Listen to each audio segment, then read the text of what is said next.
Pendant la majeure partie du XXe siècle, la cosmologie a été un domaine obsédé par la précision. Les scientifiques n'essayaient pas de changer l'histoire de l'univers. Ils pensaient déjà la connaître. Ils avaient cartographié le fond diffus cosmologique, la faible lueur résiduelle du Big Bang. Ils avaient observé comment les galaxies se regroupent sur des milliards d'années-lumière. Ils avaient mesuré la vitesse à laquelle l'univers s'étend et avaient retracé cette expansion jusqu'à un point d'origine unique et d'explosif, il y a environ 13,8 milliards d'années. Toutes ces preuves avaient été assemblées, brique par brique, en ce qu'on appelle le modèle lambda CDM, un cadre mathématique décrivant toute l'histoire de l'univers, depuis ses toutes premières fractions de seconde jusqu'à aujourd'hui, avec seulement 6 nombres, 6 paramètres, et presque tout pouvait être prédit. Ce que les cosmologistes attendaient du télescope spatial James Webb lorsqu'il fut lancé le matin de Noël 2021, c'était une confirmation. Webb était le télescope spatial le plus puissant jamais construit. Un miroir de près de 7 mètres de diamètre, plié dans une fusée comme une œuvre d'origami, refroidi à des températures proches du zéro absolu, et placé à Baalung-Kwesi à 1 million de miles de la Terre, où il pouvait observer dans l'infrarouge avec une sensibilité sans précédent. Il a coûté 10 milliards de dollars. Il a fallu 30 ans pour le construire. Son miroir est fait de beryllium recouvert d'or, assemblé en 18 segments hexagonaux qui ont dû se déployer en apesanteur, avec une précision millimétrique du premier coup. Il n'y avait aucune possibilité de le réparer en cas de problème. Le plan était d'utiliser un instrument extraordinaire pour regarder plus loin dans le passé que n'importe quel télescope auparavant, jusqu'aux premières centaines de millions d'années après le Big Bang. Lorsque l'univers était encore jeune et que les premières galaxies commençaient à peine à se former, et les scientifiques pensaient savoir ce qu'ils allaient en voir. Ils s'attendaient à de petites, faibles et dispersées concentrations d'étoiles, à peine en train de s'organiser sous l'effet de la gravité. Des galaxies bébés, désordonnées et primitives. L'univers, après tout, avait besoin de temps pour construire des choses. Les grandes structures nécessitaient de longues périodes d'accumulation progressive. C'est ce que prédisait le modèle standard.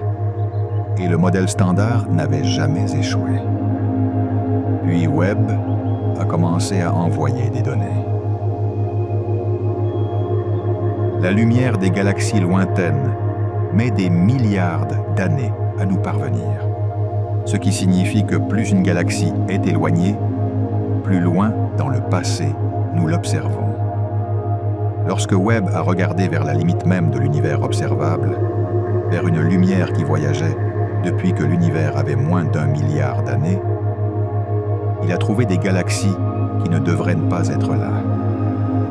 Pas dans le sens où elles seraient totalement inexplicables, mais dans le sens où elles étaient trop grandes, trop brillantes, trop organisées et trop nombreuses pour s'être formées dans le temps disponible. Le modèle standard imposait des limites strictes à la quantité de masse pouvant s'accumuler dans une galaxie durant les premières centaines de millions d'années après le Big Bang. La matière première, le gaz et la matière noire nécessaires à la formation des étoiles, avaient besoin de temps pour s'effondrer, se refroidir et s'allumer. Les simulations, fondées sur des décennies d'observations et de travaux théoriques, prédisaient approximativement le nombre et la taille des galaxies que Webb trouverait à ces époques précoces. Webb a trouvé environ 10 fois plus de galaxies lumineuses à ces distances ce que quiconque avait prévu. Certaines d'entre elles étaient comparables, en masse, à des galaxies qui avaient mis des milliards d'années à se former dans des régions proches de l'univers. Une équipe de chercheurs qui a publié dans Nature au début de 2023 a identifié 6 candidates galaxies à cette époque précoce qui semblaient contenir autant de masse stellaire que toute notre Voie lactée, voire davantage. Et pourtant, elles existaient lorsque l'univers n'avait qu'entre 500 et 700 millions d'années. La première question évidente fut de savoir si quelque chose n'allait pas dans les mesures. Estimer la masse d'une galaxie lointaine à partir d'une image télescopique est complexe. On lit la lumière de milliards d'étoiles à la fois, dont beaucoup sont dissimulés par la poussière, et on en déduit la masse totale à partir de cette luminosité en utilisant des hypothèses sur les types d'étoiles qu'elle contient. Si quelque chose augmentait artificiellement la luminosité apparente de ces objets, il pourrait surtout sembler plus massif qu'ils ne l'étaient pas réellement. Cela s'est avéré faire partie de l'histoire, mais seulement en partie. La spectroscopie de suivi, la technique consistant à décomposer la lumière d'une galaxie en ses différentes longueurs d'onde afin d'analyser sa composition, a révélé que plusieurs de ces candidates initiales abritaient quelque chose d'inattendu. Des trous noirs en leur centre, en train de se nourrir activement. Ces trous noirs, connus sous le nom de noyaux galactiques actifs, chauffaient le gaz environnant et émettaient d'énormes quantités d'énergie, rendant la galaxie beaucoup plus brillante et, par conséquent, apparemment plus massive qu'elle ne l'était en réalité. Certains de ces manteaux, ces casseurs d'univers, se sont révélés être des galaxies plus ordinaires, déguisées par un éclat trompeur. Une étude publiée dans The Astronomical Journal en 2024, dirigée par une étudiante de 3e cycle de l'Université du Texas à Austin, Catherine Swarovski, a montré que, une fois la contribution des trous noirs prise en compte, beaucoup des candidates les plus alarmantes voyaient leur masse apparente diminuer de manière significative. La crise concernant la masse des galaxies a commencé à s'atténuer. Mais le soulagement est resté incomplet. Même après correction de la contamination due aux trous noirs, il subsistait environ 2 fois plus de galaxies massives dans les données de Webb sur l'univers primitif que ce que le modèle standard avait prédit. Pas assez pour invalider complètement le modèle, mais suffisamment pour laisser les astronomes avec un malaise persistant et difficile à ignorer. Quelque chose, dans la manière dont les étoiles se formaient dans l'univers primitif, était différent de ce que l'on avait supposé. Les galaxies transformaient le gaz en étoiles avec une rapidité et une efficacité que les modèles n'avaient pas anticipées. Que cela nécessite un ajustement de la théorie existante ou quelque chose de plus radical restait une question véritablement ouverte. Et ce n'était que le début de ce que Webb allait révéler. La lumière des galaxies lointaines met des milliards d'années à nous parvenir, ce qui signifie que plus une galaxie est éloignée, plus loin dans le passé nous l'observons. Lorsque Webb a regardé vers la limite même de l'univers observable, vers une lumière qui voyageait depuis que l'univers avait moins d'1 milliard d'années, il a trouvé des galaxies qui ne devraient pas être là. Pas dans le sens où elles seraient totalement inexplicables, mais dans le sens où elles étaient trop grandes, trop brillantes, trop organisées et trop nombreuses pour s'être formées dans le temps disponible. Le modèle standard imposait des limites strictes à la quantité de masse pouvant s'accumuler dans une galaxie durant les premières centaines de millions d'années après le Big Bang.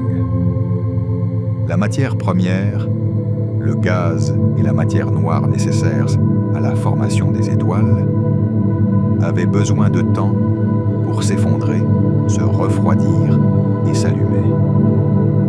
Les simulations, fondées sur des décennies d'observations et de travaux théoriques, prédisaient approximativement le nombre et la taille des galaxies que Webb trouverait à ces époques précoces.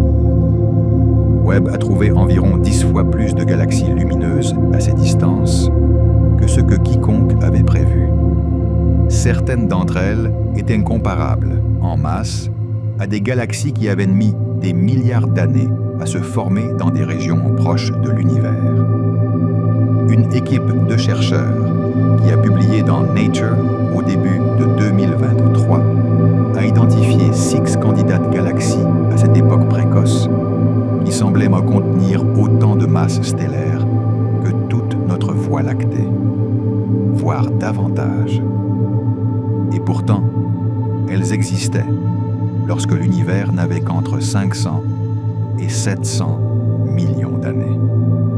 La première question évidente fut de savoir si quelque chose n'allait pas dans les mesures. Estimer la masse d'une galaxie lointaine à partir d'une image télescopique est complexe. On lit la lumière de milliards d'étoiles à la fois, dont beaucoup sont dissimulées par la poussière, et on en déduit la masse totale à partir de cette luminosité en utilisant des hypothèses sur les types d'étoiles qu'elle contient.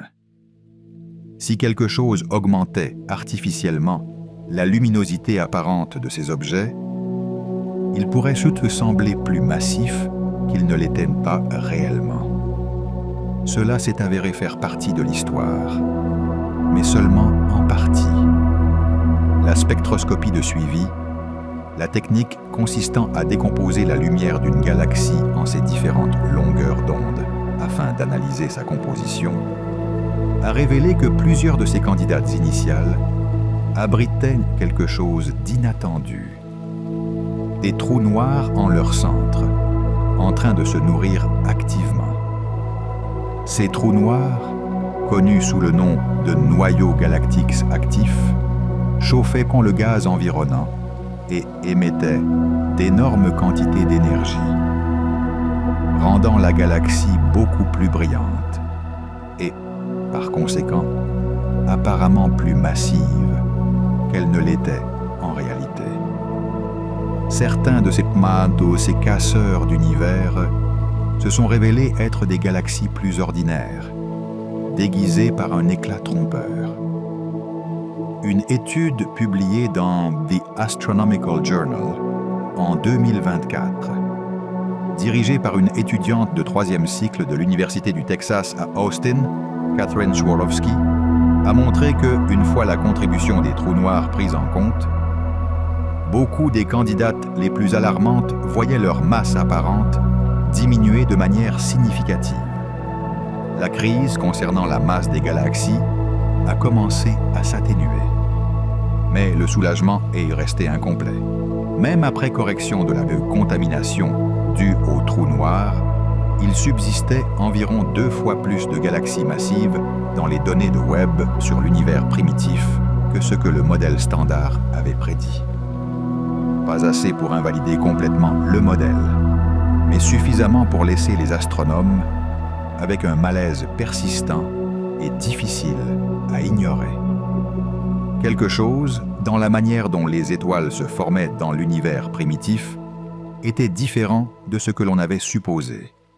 Les galaxies transformaient le gaz en étoiles avec une rapidité et une efficacité que les modèles n'avaient pas anticipées. Que cela nécessite un ajustement de la théorie existante ou quelque chose de plus radical restait une question véritablement ouverte. Et ce n'était que le début de ce que Webb allait révéler. Parmi les premières images que Webb a renvoyées de l'espace profond, figuraient de minuscules objets faibles qui apparaissaient encore et encore dans différentes études. Ils étaient moins compacts, bien plus petits que les galaxies typiques, et ils étaient rouges. Pas rouges comme le sont les étoiles vieilles et mourantes, mais rouge d'une manière très spécifique, qui indiquait que quelque chose d'inhabituel se produisait avec leur lumière avant même qu'elle ne soit émise. Le programme RUBIS, acronyme de Red Unknowns, Bright Infrared Extragalactic Survey, objet rouge inconnu, étude extragalactique brillante en infrarouge, a constitué un effort majeur pour les comprendre. Les astronomes les ont surnommés Little Red Dots, petits points rouges. Un nom aussi informel que rare en science, mais qui s'est imposé parce que les objets eux-mêmes étaient si déroutants que personne n'était prêt à leur attribuer une étiquette plus formelle. Ils semblaient exister entre environ 600 millions et 1,6 milliard d'années après le Big Bang. Ils étaient bien trop nombreux pour correspondre aux prédictions. Ils apparaissaient en quantité dépassant toutes les prévisions du modèle standard de formation des galaxies. Et ils faisaient des choses que rien dans l'univers connu n'avait jamais faites auparavant. L'interprétation principale était que les Little Red Dots étaient des noyaux galactiques actifs, des galaxies abritant des trous noirs supermassifs en leur centre, dévorant activement le gaz environnant et rayonnant intensément en conséquence. Mais plus les astronomes les étudiaient, plus ils devenaient étranges. Les noyaux galactiques actifs typiques, observés dans tout l'univers, émettent fortement en rayons X. Le gaz qui tourbillonne autour d'un trou noir en accrétion est chauffé à des températures si élevées qu'il produit un rayonnement X, constituant une signature fiable. Les Little Red Dots, en revanche, n'émettaient presque pas de rayons X. Ils présentaient des raies d'émission larges dans leur spectre.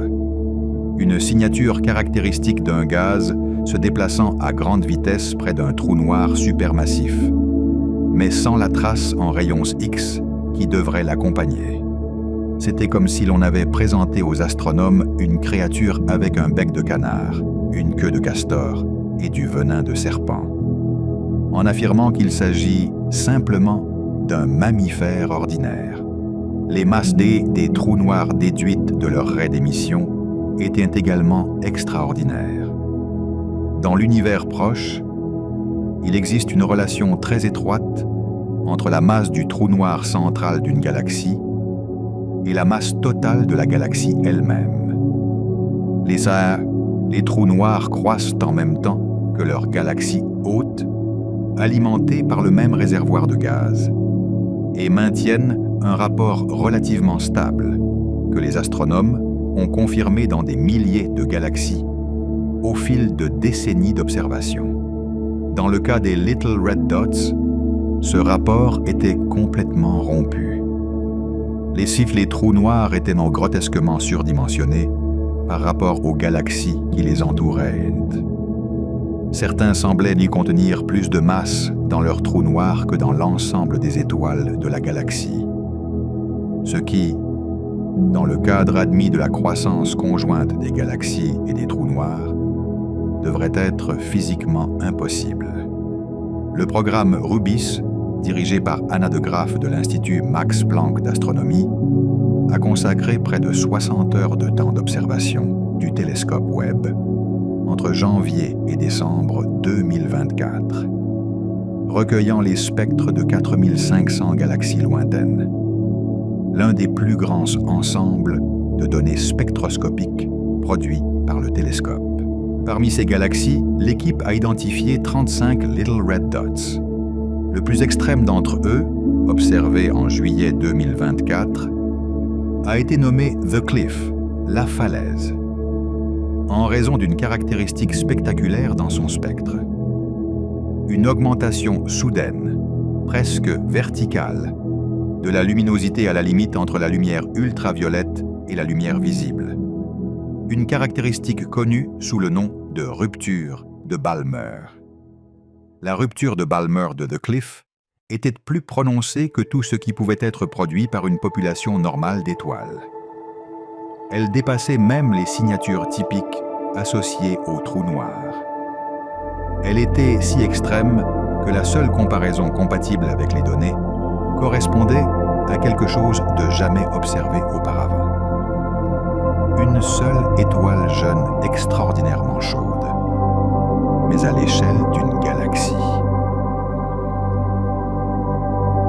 De Graaf et ses collaborateurs ont développé un nouveau cadre théorique pour l'expliquer. Ils ont proposé que certains Little Red Dots pourraient être ce qu'ils ont appelé des étoiles à trous noirs. Non pas un trou noir entouré d'une galaxie, ni simplement une galaxie, mais quelque chose d'intermédiaire. Dans ce modèle, le moteur central est un trou noir supermassif, entouré d'un disque d'accrétion, mais au lieu d'être enveloppé de poussière comme les quasars, l'ensemble du système est plongé dans un nuage dense et épais de gaz d'hydrogène. Ce nuage émet un rayonnement qui imite la lumière d'une étoile unique gigantesque et très chaude, expliquant ainsi la forme étrange du spectre.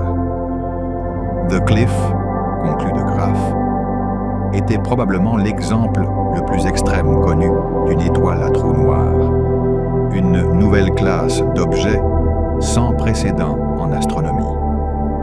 Les implications allaient bien au-delà de la simple nomenclature. Si les trous noirs pouvaient atteindre des masses aussi extrêmes en des périodes de temps si courtes, alors l'image standard de la formation des objets les plus massifs de l'univers était erronée.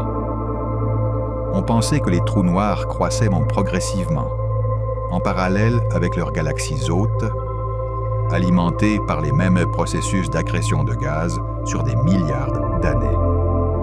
Ce que Webb révélait, c'était qu'au moins certains trous noirs avaient atteint ces masses beaucoup plus rapidement, par des mécanismes que les modèles actuels ne peuvent pas expliquer de manière adéquate.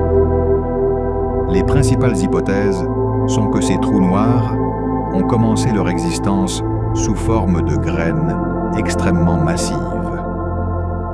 Non pas des trous noirs de masse stellaire issus de l'effondrement d'étoiles, mais des objets de 10 000 masses solaires ou plus, formés par l'effondrement direct d'énormes nuages de gaz primordial, ou bien qu'ils ont cru à des taux supérieurs à ce que la physique considérait comme possible, en consommant de la matière plus rapidement que la limite théorique qui régule la croissance ordinaire des trous noirs.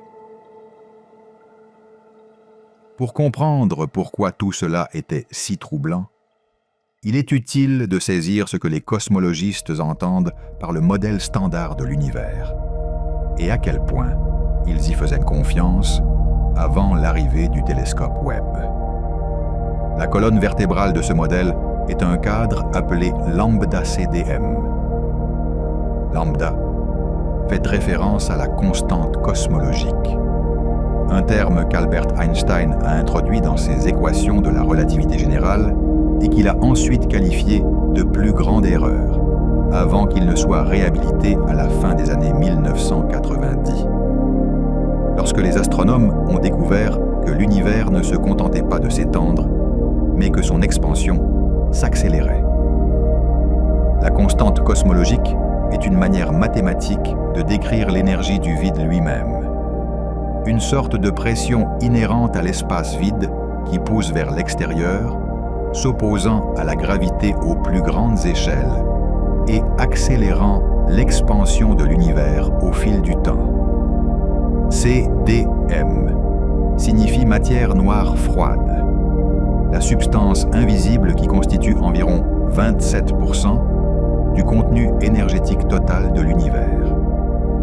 Elle n'interagit pas avec la lumière. Elle ne forme ni étoile ni planète, mais elle exerce une force gravitationnelle. Et dans l'univers primitif, cette gravité a servi d'échafaudage auquel la matière ordinaire s'est accrochée, permettant la formation des premières structures, des premières galaxies et de l'architecture à grande échelle du cosmos. Le modèle est né de décennies de preuves convergentes. Le fond diffus cosmologique, cette faible lueur de rayonnement relique du Big Bang, aujourd'hui refroidi à seulement 2,7 degrés au-dessus du zéro absolu, a été cartographié avec une précision extraordinaire par le satellite européen Planck, achevé en 2013, et ses fluctuations de température correspondaient aux prédictions de lambda CDM avec une précision de fraction infime de pourcentage. Ces fluctuations comptent l'empreinte d'ondes sonores qui se sont propagées dans le plasma chaud de l'univers primitif pendant les 380 000 premières années de l'histoire cosmique, avant que la matière ne se refroidisse suffisamment pour que les électrons et les protons se combinent en hydrogène neutre et que l'univers devienne transparent. Le motif de ces ondes, figées dans le ciel micro-ondes, contient une quantité immense d'informations sur la composition, l'âge et la géométrie de l'univers. Et lambda CDM le reproduit, avec une précision remarquable. La distribution à grande échelle des galaxies sur des milliards d'années-lumière, la manière dont elles se regroupent en filaments, en vides et en feuillets, correspond également aux simulations du modèle. La nucléosynthèse primordiale, le processus par lequel les noyaux atomiques les plus légers se sont formés durant les 3 premières minutes de l'univers, prédit des proportions spécifiques d'hydrogène, d'hélium, de deutérium et de lithium. Et ces proportions, mesurées dans les étoiles les plus anciennes et dans le gaz intergalactique diffus, concordent avec les calculs de lambda CDM, les supernovas de type 1A, des étoiles en explosion utilisées comme chandelles standards pour mesurer les distances cosmiques, ont confirmé les prédictions du modèle concernant l'expansion. 6 paramètres suffisaient à décrire toute l'histoire d'un univers contenant des centaines de milliards de galaxies. Ce qui rendait lambda CDM si fiable, ce n'était pas seulement qu'il fonctionnait, mais qu'il fonctionnait pour des types de mesures complètement différents.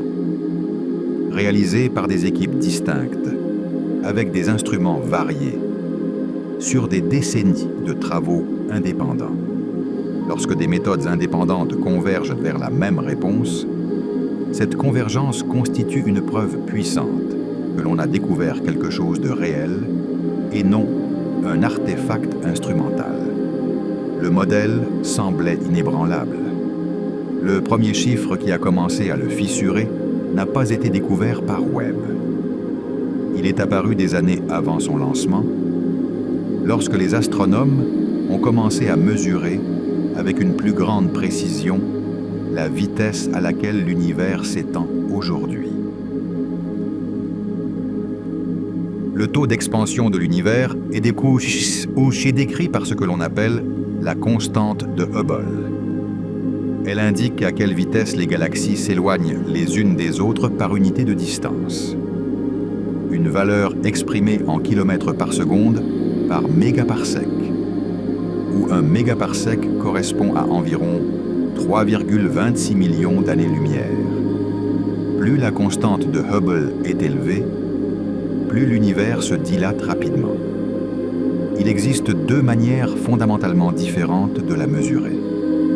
La première consiste à lire le fond diffus cosmologique, la lumière ancienne de l'univers primordial, et à utiliser la physique de ce rayonnement pour calculer quel devait être le taux d'expansion à ses débuts, puis à l'extrapoler jusqu'à aujourd'hui afin d'obtenir une valeur actuelle. Cette méthode a été affinée par le satellite Planck et donne une valeur d'environ 67 km par seconde par mégaparsec. La seconde méthode mesure l'expansion de manière directe, en utilisant des objets proches, tels que des étoiles variables appelées céphéides, qui pulsent à des rythmes liés à leur luminosité intrinsèque, ainsi que des supernovas de type 1A, qui explosent avec une luminosité constante, afin de construire une chaîne de mesures de distance à des échelles de plus en plus grandes. Cette méthode donne de manière cohérente une valeur proche de 73 km par seconde par mégaparsec. Ces deux valeurs diffèrent d'environ 9%. En cosmologie, où l'objectif est de comprendre aussi bien la nature de l'énergie sombre que le destin ultime de toute la matière, une divergence de 9% n'est pas un simple arrondi. C'est une catastrophe. Le problème a reçu un nom, la tension de Hubble. Pendant plusieurs années, l'explication la plus courante était que l'une des méthodes de mesure était erronée. L'approche basée sur les céphéides nécessite de calibrer les distances stellaires à travers une longue chaîne de comparaison, une échelle des distances cosmiques. Et chaque échelon introduit des sources potentielles d'erreur.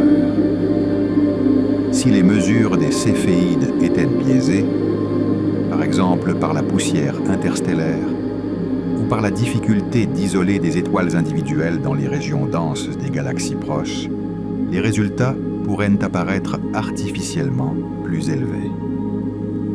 Beaucoup de cosmologistes espéraient que ce soit la solution, car cela permettrait au modèle standard de rester intact.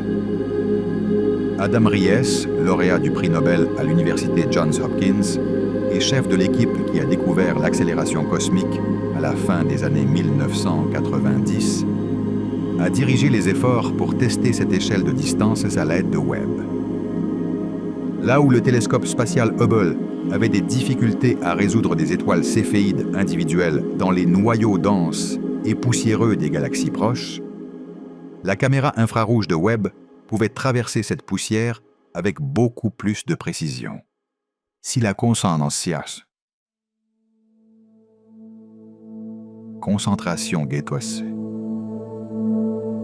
d'étoiles biaisait les mesures, Webb le révélerait. Mais Webb n'a trouvé aucun biais de ce type.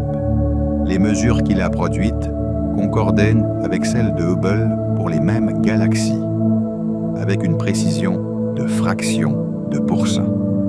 Dans un article publié en décembre 2024, basé sur le plus grand échantillon de données de Webb collecté au cours de ces 2 premières années, Ries et ses collègues ont confirmé que l'échelle des distances était solide.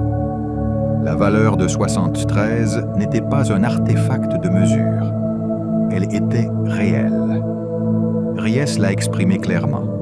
Une fois les erreurs de mesure écartées, ce qui reste est la possibilité véritablement excitante que quelque chose concernant l'univers lui-même ait été mal compris. David Gross, physicien lauréat du prix Nobel, avait déjà déclaré lors d'une conférence en 2019 que la tension de Hubble n'était plus simplement un problème ni une tension. Elle était devenue une crise. Tout le monde n'est pas d'accord pour dire que la tension de Hubble est aussi concluante qu'Adam Ries le pense. Et ce désaccord est, en soi, révélateur. Wendy Friedman, astronome à l'Université de Chicago, a consacré des décennies à perfectionner l'échelle des distances cosmiques grâce à un programme alternatif. Son équipe se concentre sur différents indicateurs de distance. Non seulement les céphéides variables, mais aussi le point de la branche des géantes rouges, la luminosité maximale atteinte par les étoiles âgées de faible masse avant de changer de phase, et une classe d'étoiles riches en carbone connue sous le nom de GAGB, qui pulse à des intervalles prévisibles.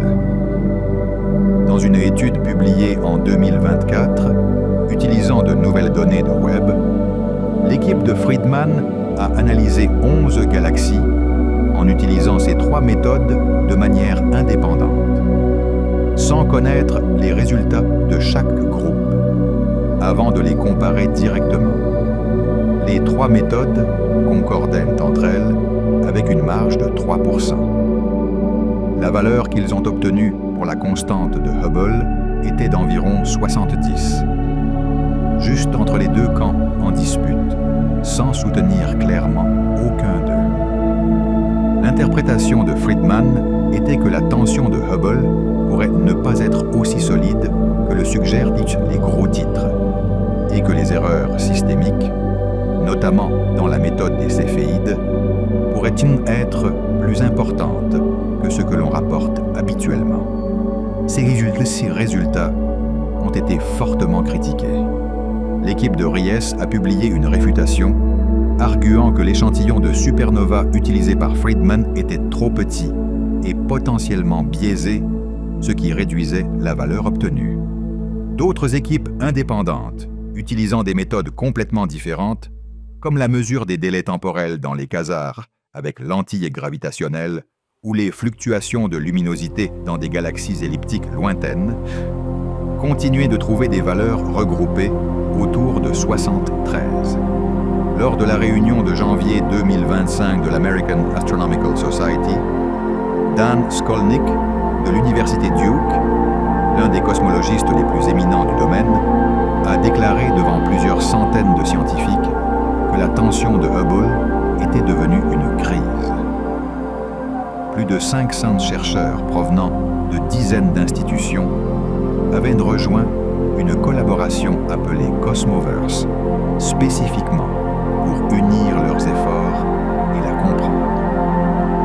Le consensus parmi la majorité d'entre eux était clair. Le modèle standard, tel qu'il est formulé actuellement, ne peut pas expliquer simultanément les mesures de l'univers primordial et celles de l'univers tardif. Il manque quelque chose.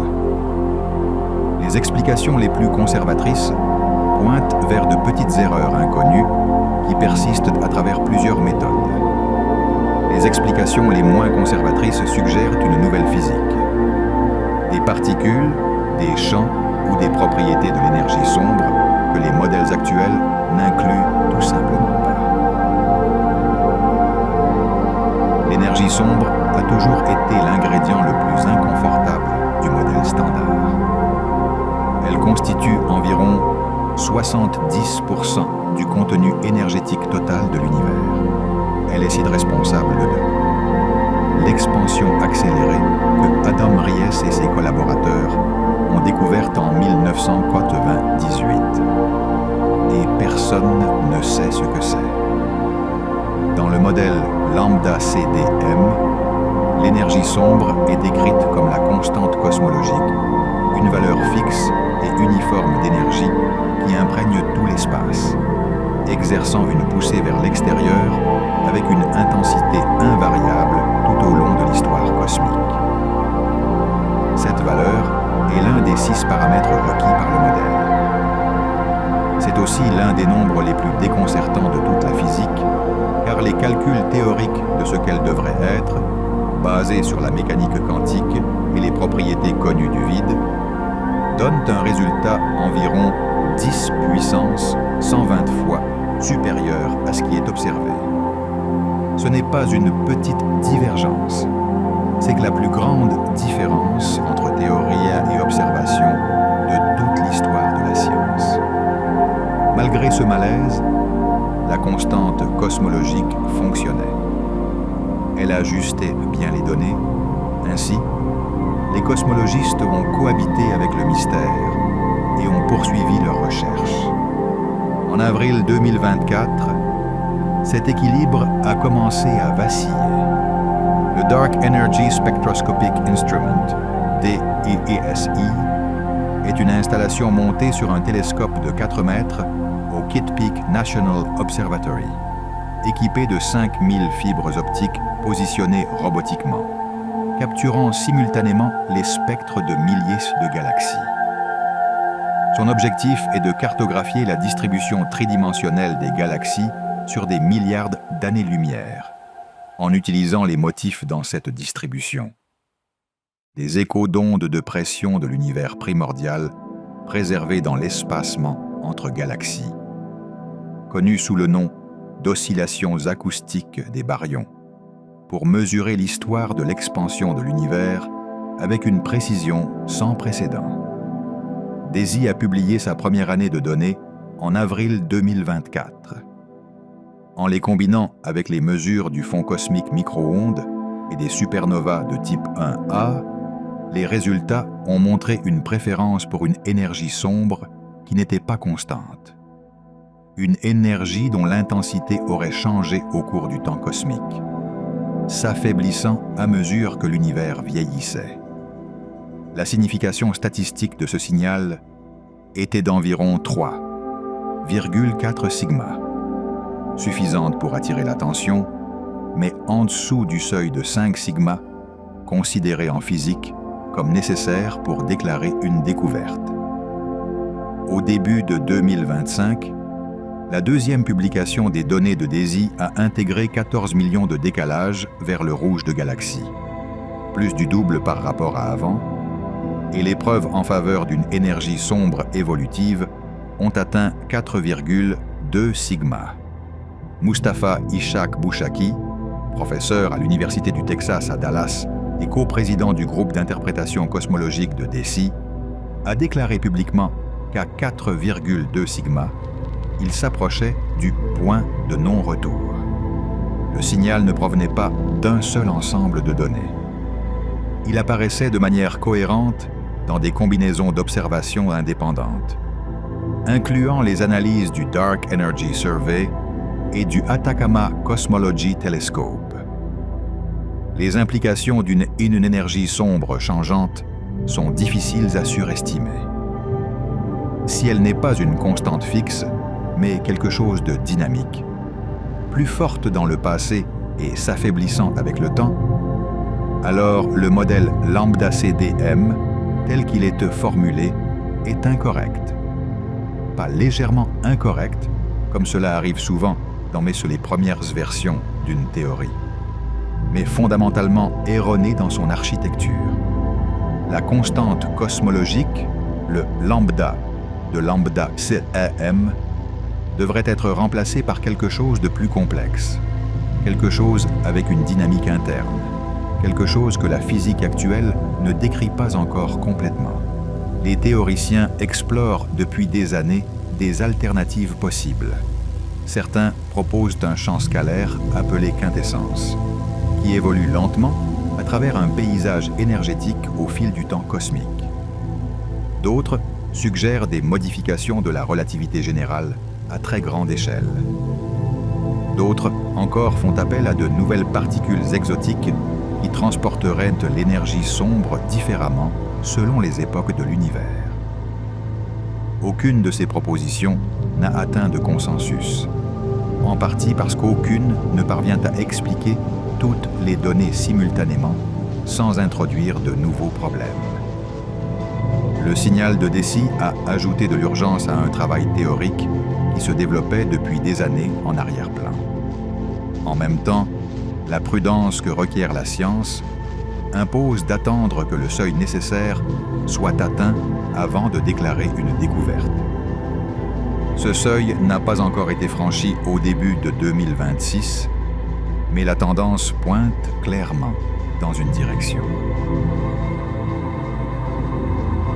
Bien que l'attention de Hubble et les résultats de DESI sur l'énergie sombre aient accaparé la majeure partie de l'attention médiatique, le télescope Webb a également contribué à une ligne de recherche plus discrète, mais tout aussi importante: la forme des galaxies dans l'univers très primitif.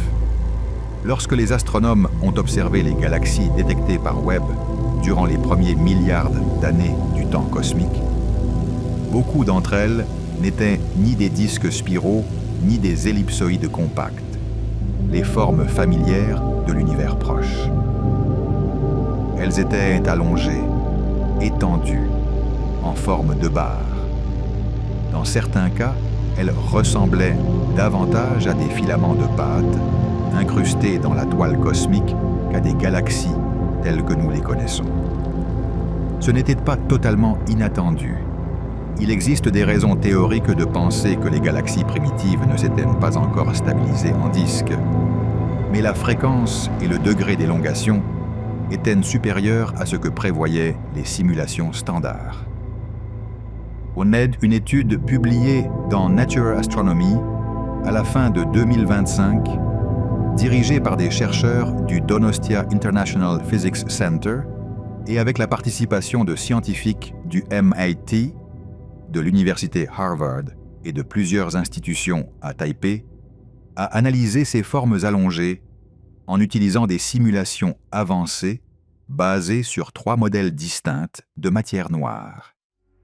La matière noire froide, celle supposée dans Lambda CD M, décrit cette substance comme des particules massives et lentes qui s'agrègent facilement en structures denses sous leur propre gravité. Ces grumeaux forment les halos où naissent toutes les galaxies, et leur nature tend à produire des galaxies compactes ou, avec le temps, des disques relativement bien définis.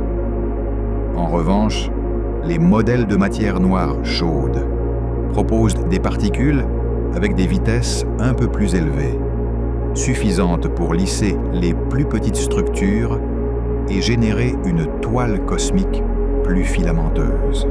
La matière noire ondulante, ou fuzzy, va encore plus loin. Elle traite la matière noire comme un champ quantique avec un comportement ondulatoire à l'échelle cosmique, produisant une structure encore plus lisse avec des motifs d'interférence caractéristiques. En comparant les simulations avec les observations réelles de Webb, les modèles de matière noire chaude et ondulante ont reproduit beaucoup plus fréquemment des galaxies allongées observées. Dans ces scénarios, les galaxies se forment à l'intérieur de filaments lisses, et leur forme émerge naturellement de cet environnement. Le gaz et les étoiles s'écoulent le long de l'axe du filament, construisant des structures étirées dans cette même direction. En revanche, le réseau plus irrégulier et grumeleux de la matière noire froide tend à générer des galaxies plus compactes, ce qui ne correspond pas à l'abondance des formes allongées observées. Cela ne réfute pas la matière noire froide dans un sens large. Elle reste cohérente avec une quantité énorme de preuves, depuis la distribution à grande échelle des galaxies jusqu'aux détails du fond diffus cosmologique. Mais elle introduit une nouvelle tension, précisément aux échelles.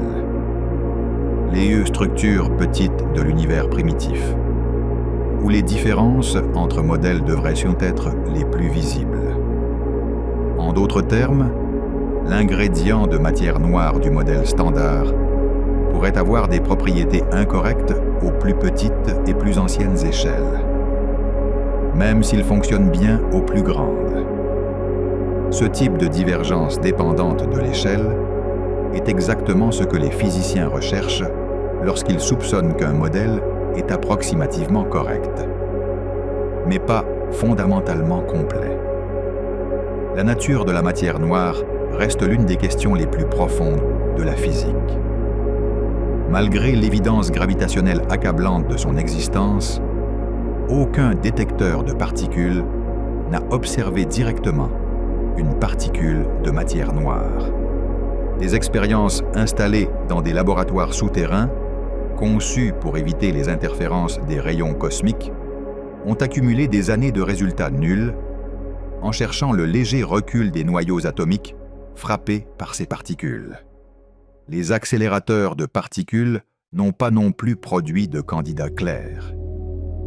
Et les télescopes spatiaux, cherchant des signaux d'annihilation de matière noire dans des régions denses de l'univers, ont trouvé des indices, mais rien de concluant. Les données de Webb sur la forme des galaxies ne résolvent pas ce mystère, mais elles ajoutent une nouvelle contrainte observationnelle. Une nouvelle condition que tout modèle viable de matière noire doit expliquer. Et c'est ainsi que la science progresse dans ces cas, non pas en résolvant le problème d'un seul coup, mais en réduisant progressivement l'espace des possibles. Il vaut la peine de s'arrêter ici pour préciser ce qui se passe et ce qui ne se passe pas dans la cosmologie actuelle, car le langage de crise peut être trompeur dans les deux sens.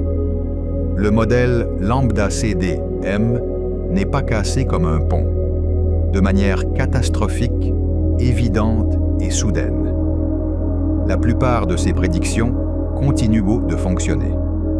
Le fond diffus cosmologique correspond à ces calculs avec une précision stupéfiante. La distribution à grande échelle des galaxies reproduit ces simulations. La nucléosynthèse du Big Bang, le processus par lequel les éléments les plus légers se sont formés dans les premières minutes de l'histoire cosmique, concorde avec ces prédictions concernant les abondances d'hydrogène, d'hélium et de lithium. Ce sont des validations profondes et indépendantes qui ne peuvent pas être écartées. Les succès du modèle sont réels. Ce qui a changé, c'est que la précision des mesures s'est tellement améliorée que de petites divergences persistantes ne peuvent plus être ignorées. La tension de Hubble continue d'apparaître dans un nombre croissant de méthodes indépendantes. Le signal de l'énergie noire détecté par le Dark Energy Spectroscopic Instrument se renforce à mesure que de nouvelles données arrivent. Les populations de galaxies primitives observées par Webb restent légèrement plus abondantes que prévu, même après correction pour l'influence des trous noirs.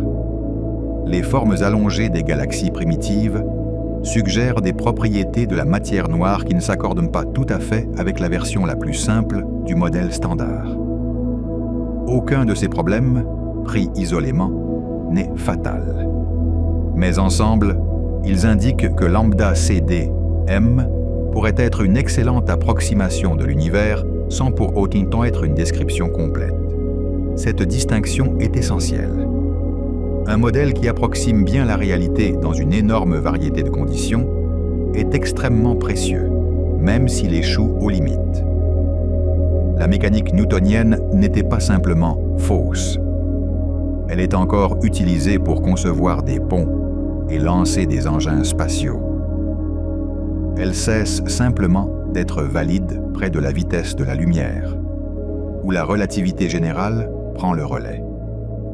La relativité générale, à son tour, continue de fonctionner de manière extraordinaire à toutes les échelles où elle a été testée, même si elle est incompatible avec la mécanique quantique, et toute théorie qui les unifiera ne supprimera pas ces accomplissements.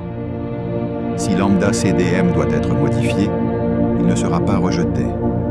Il sera étendu, affiné et compris comme un chapitre, et non comme une conclusion. Les modifications possibles couvrent un large spectre. À l'extrémité la plus conservatrice, certains théoriciens soutiennent qu'un traitement plus précis de la physique connue, de meilleures simulations du retour d'informations de la formation stellaire, des modèles plus détaillés de la dynamique du gaz, une caractérisation plus soigneuse de la poussière dans les observations de l'univers primitif, pourrait absorber une grande partie des tensions sans nécessiter l'introduction d'une nouvelle physique fondamentale.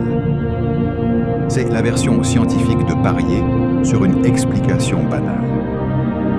Non pas parce qu'elle soit nécessairement la plus probable, mais parce que des affirmations extraordinaires nécessitent des preuves extraordinaires.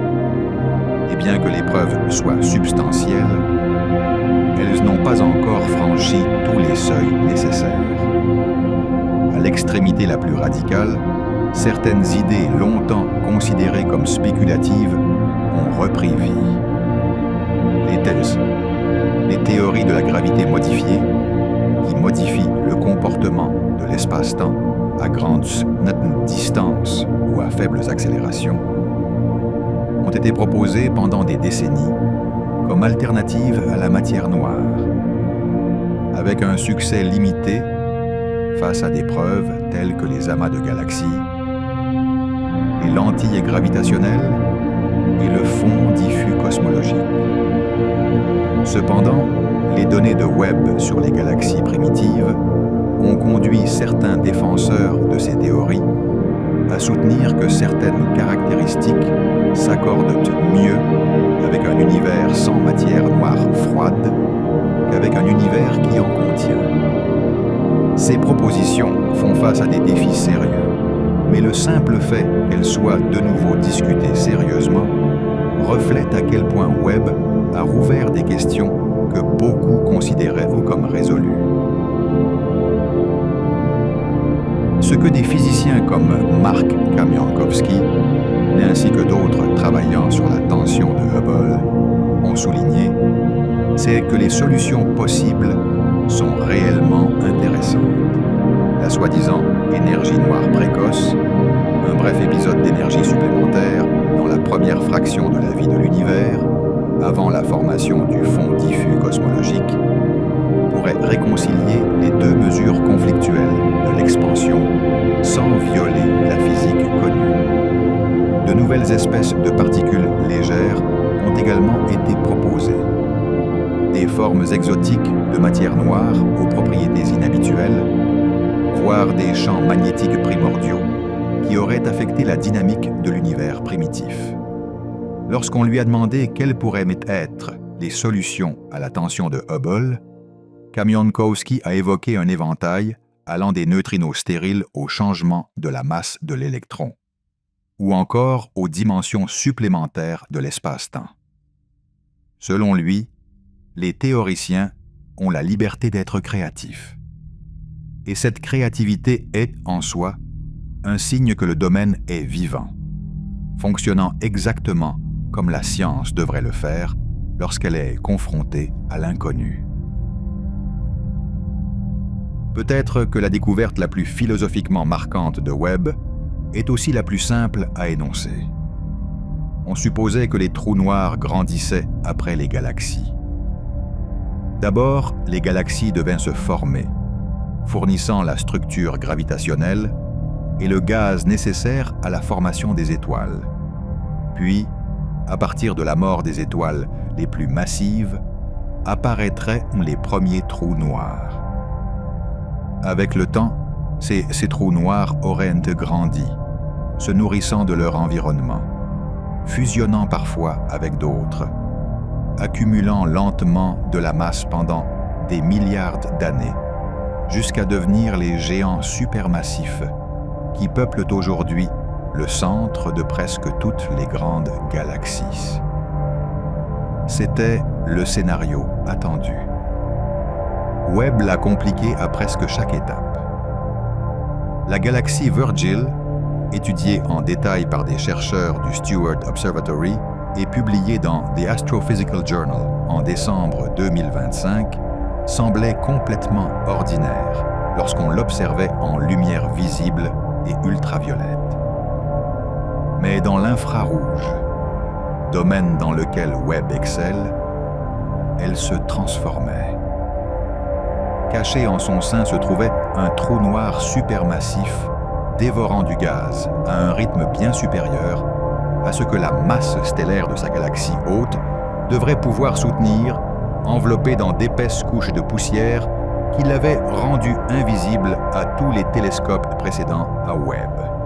La masse déduite de ce trou noir dépassait ce que la galaxie pourrait abriter selon tout modèle standard de coévolution. George Ricke, pionnier de l'astronomie infrarouge dans cet observatoire, l'a exprimé sans détour. Webb a démontré que nos idées sur la formation des trous noirs supermassifs étaient essentiellement incorrectes. Tout indique, a-t-il ajouté, que les trous noirs devancent leur galaxie, grandissant d'abord et laissant la galaxie les rattraper ensuite. Cet renversement de l'ordre attendu pose une question restée sans réponse définitive. Comment? Les mécanismes capables de faire croître un trou noir jusqu'à des milliards de masses solaires en moins d'1 milliard d'années ne sont pas bien compris.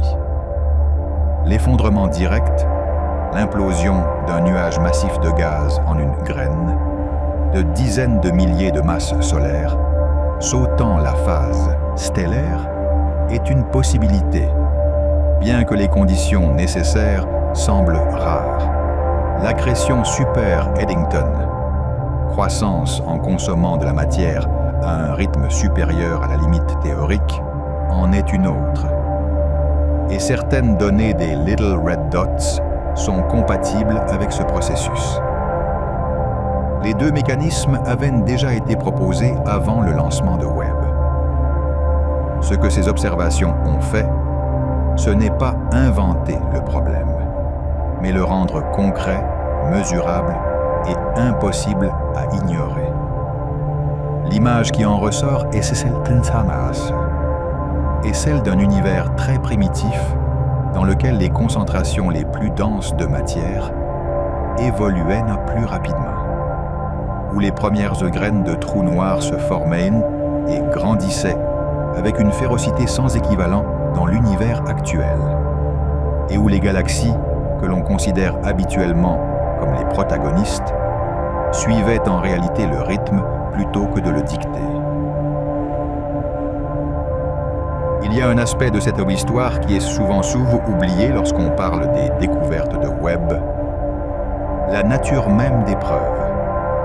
Chaque conclusion tirée des données de Webb, chaque masse galactique déduite, chaque décalage vers le rouge estimé, chaque masse de trous noirs proposée, est le produit d'une interprétation. Le télescope collecte des photons. Transformer ces photons en une image de l'univers primitif nécessite des modèles physiques, des hypothèses statistiques et des cadres théoriques qui, à leur tour, peuvent être révisés. Ce n'est pas une raison pour douter des découvertes, mais c'est une raison de les traiter avec la précision adéquate. Plusieurs des galaxies brisantes univers qui ont fait les gros titres les plus alarmants ce 2022 et 2023 se sont révélés, après spectroscopie de suivi, être légèrement moins massives ou un peu plus proches que ce que suggéraient les analyses photométriques. Les décalages vers le rouge photométrique, qui estiment la distance d'une galaxie à partir de sa couleur à travers différents filtres, sont rapides et pratiques, mais restent des estimations. La confirmation spectroscopique, qui divise la lumière de la galaxie en un spectre détaillé et associe les rays d'émission ou d'absorption connus, est plus lente et exigeante, mais beaucoup plus fiable. Sur le chemin de l'image à l'interprétation, il existe des couches d'hypothèses, et aux distances explorées par Webb, certaines de ces hypothèses reposent sur une physique jamais testée dans ces conditions exactes. Certaines surestimations initiales de masse provenaient du fait de ne pas tenir compte de la contribution des noyaux galactiques actifs, les trous noirs en alimentation, qui rendent le vaccin leurs galaxies hautes plus brillantes qu'elles ne le sont réellement. D'autres provenaient de l'hypothèse de populations stellaires similaires à celles des galaxies proches, alors que les premières étoiles de l'univers étaient presque exclusivement composées d'hydrogène et d'hélium, beaucoup plus massives et de durée de vie beaucoup plus courte que les étoiles qui dominent aujourd'hui les galaxies proches. Différentes populations stellaires émettent la lumière différemment, et appliquer le mauvais modèle aux galaxies primitives gonfle la masse apparente. À mesure que Webb accumule plus de données et que la communauté améliore la compréhension de ces corrections, les chiffres deviennent plus fiables. Mais les gros titres précoces ont parfois dépassé les preuves. Le cas des Little Red Dots illustre de manière instructive ce processus. Leur découverte a traversé plusieurs phases d'interprétation. D'abord comme objet faible et inhabituel dans les images de champs profonds. Ensuite reconnu comme une population avec des propriétés étranges et cohérentes.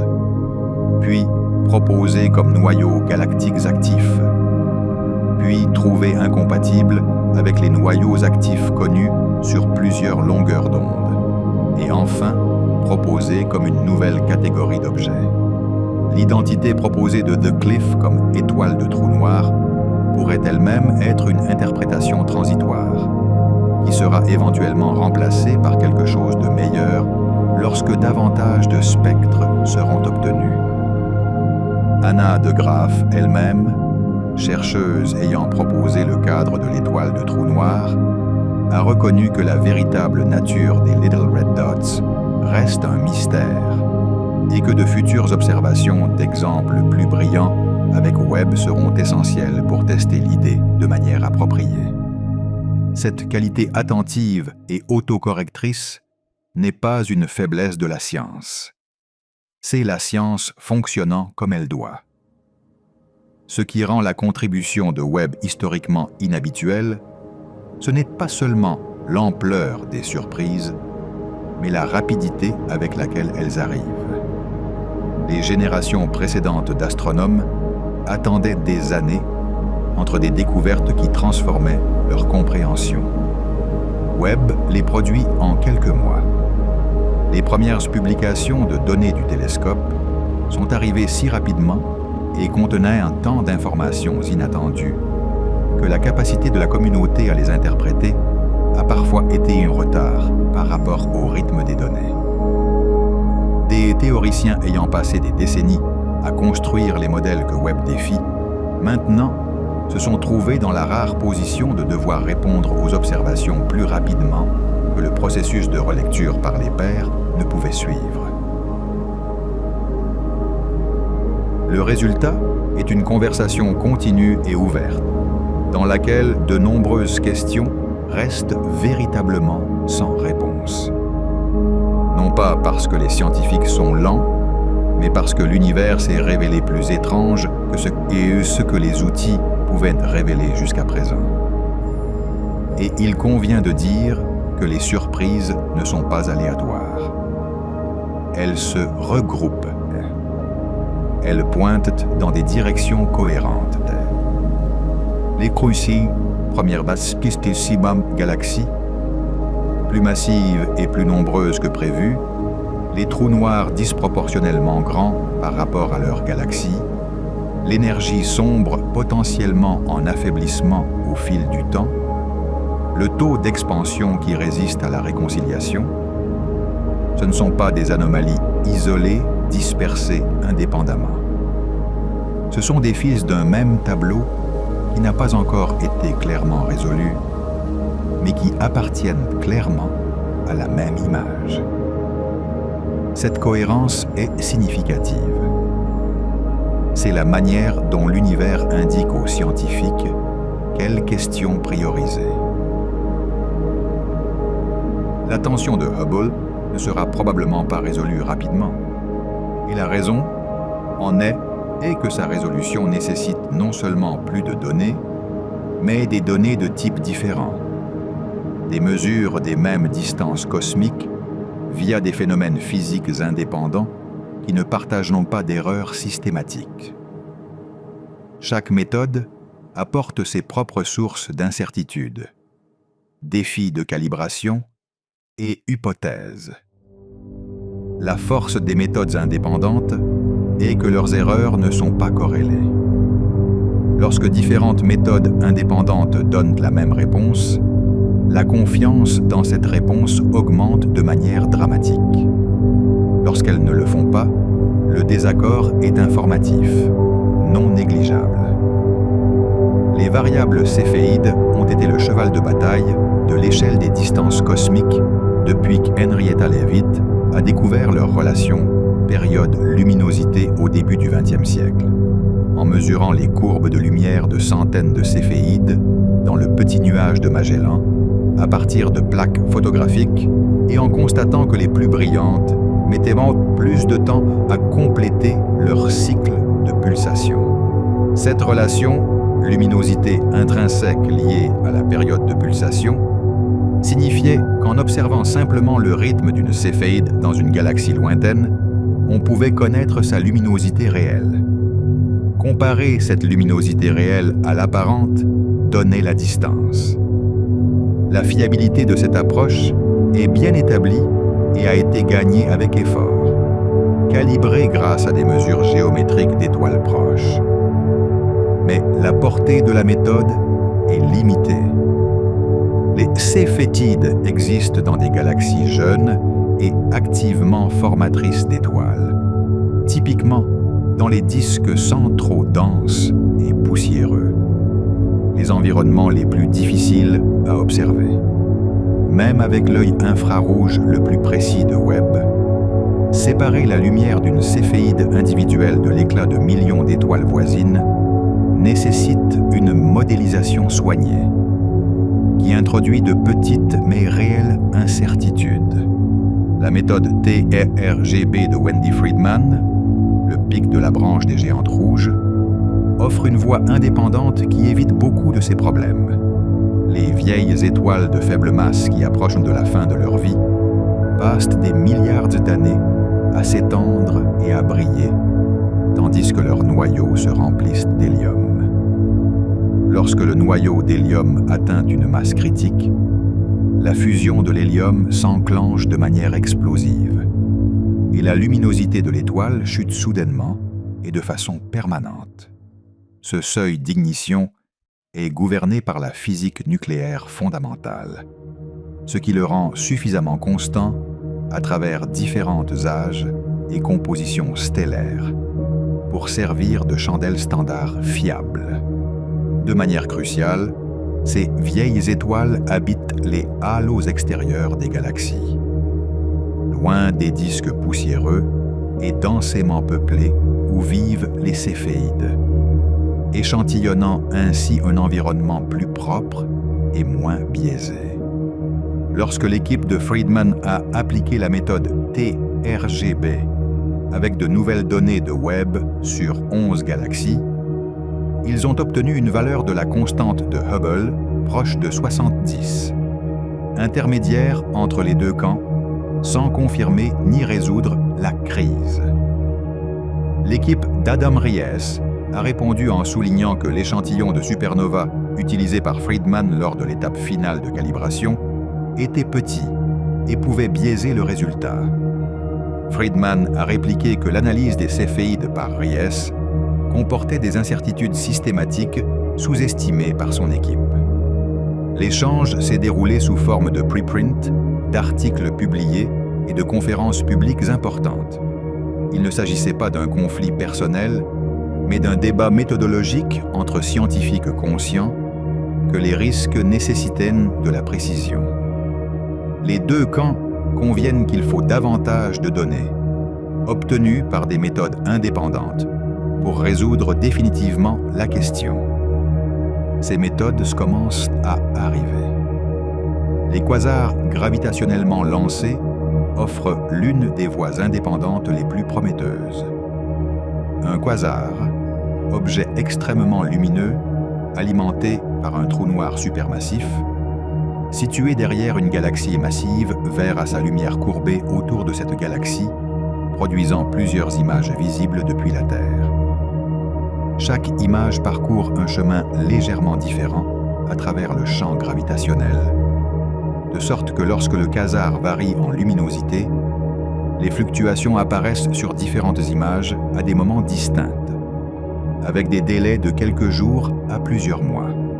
Ces délais temporels, mesurés avec suffisamment de précision, codent directement la géométrie du chemin et la constante de Hubble. Cette méthode, la cosmographie par délai temporel, ne nécessite aucune échelle de distance. Elle mesure le taux d'expansion à partir de la physique de la gravité directement. La collaboration TD Cosmo l'a appliquée à un échantillon de quasars lancé et a trouvé des valeurs regroupées de manière constante autour de 73, ajoutant un point de données indépendant supplémentaire du côté élevé de la tension. Les fluctuations de brillance superficielle, la granularité dans l'éclat des galaxies elliptiques lointaines, qui devient plus douce et difficile à détecter à mesure que la galaxie s'éloigne, offrent une vérification indépendante supplémentaire. Joe Jensen, de l'Université de la Vallée de l'Utah, a dirigé une étude utilisant cette méthode sur 14 galaxies elliptiques photographiées avec Webb, étendant la calibration à 60 galaxies elliptiques plus lointaines. Le résultat était proche de 73,8. L'équipe de Jensen n'a utilisé ni céphéide ni supernova de type 1A. et a pourtant trouvé un résultat cohérent avec la valeur élevée. Cette indépendance est si significative. Elle signifie que la valeur de 73 n'est pas un artefact de la méthodologie basée sur les céphéides. La méthode la plus prometteuse pour l'avenir implique les ondes gravitationnelles issues de fusion d'étoiles à neutrons binaires. Lorsque deux étoiles à neutrons spirales diffusionnent, elles produisent des ondes gravitationnelles dont l'amplitude code est directement la distance de la fusion, dérivée des principes fondamentaux de la relativité générale, sans avoir besoin d'aucune chaîne de calibration astronomique. Observer ces ondes simultanément avec la lumière électromagnétique de l'événement fournit la vitesse de récession de la galaxie haute, et en divisant la vitesse par la distance, on obtient la constante de Hubble sans dépendre d'un seul échelon de l'échelle des distances. La première mesure de ce type, à partir de l'événement GWE 170817 en 2017, a donné un résultat avec des marges d'erreur trop grandes pour résoudre la tension existante. La prochaine génération de détecteurs d'ondes gravitationnelles, y compris les améliorations de LIGO et le futur télescope Einstein en Europe, détectera des centaines d'événements de ce type par an, réduisant considérablement ces incertitudes. Dans une décennie, cette méthode pourrait fournir une constante de Hubble avec une précision suffisante pour confirmer ou réfuter définitivement la tension, à un niveau qu'aucun débat sur la calibration des télescopes ne pourrait ébranler. D'ici là, l'observatoire Vera C. Rubin au Chili, qui a commencé ses opérations scientifiques complètes en 2025, découvre de nouvelles supernovas à un rythme qui dépassera tout ce qui a été fait auparavant. On s'attend à 300 000 supernovas de Type 1 apparents pendant son enquête de 10 ans. Le télescope spatial. Nancy Grace Roman, dont le lancement s'était prévu pour 2027, détectera des céphéides et des géantes rouges dans des galaxies à des distances jusque-là inaccessibles. La mission Euclide de l'ESA, cartographiant la structure à grande échelle depuis 2023, affinera les mesures des oscillations acoustiques des baryons, au point que la détermination de la constante de Hubble dans l'univers primitif sera beaucoup plus précise que ce que Planck pourrait fournir seul. La prochaine décennie ne manquera pas de données. La question est de savoir ce que ces données révéleront.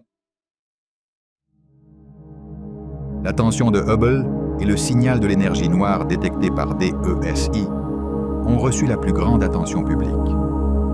Mais il existe une troisième divergence importante qui s'accumule dans les données et qui a reçu relativement peu de couverture et qui pointe vers un aspect différent de l'histoire de l'univers.